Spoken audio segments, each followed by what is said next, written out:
बिस्मिल्लाहिर्रहमानिर्रहीम। अस्सलाम वालेकुम नाज़रीन। पाकपतन में एक रहायशी कॉलोनी में छापा मारकर सुई गैस की टीम ने गैस चोरी की कोशिश नाकाम बना दी है।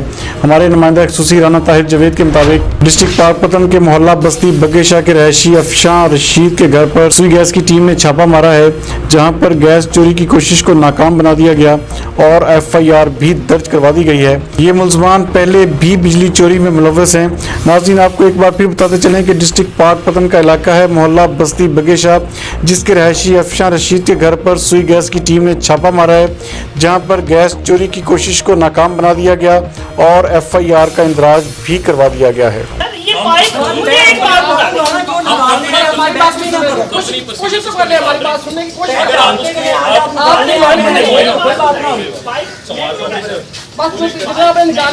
आपकी लाइन के साथ ये क्रॉस नहीं हो, कनेक्शन नहीं हो रहा है।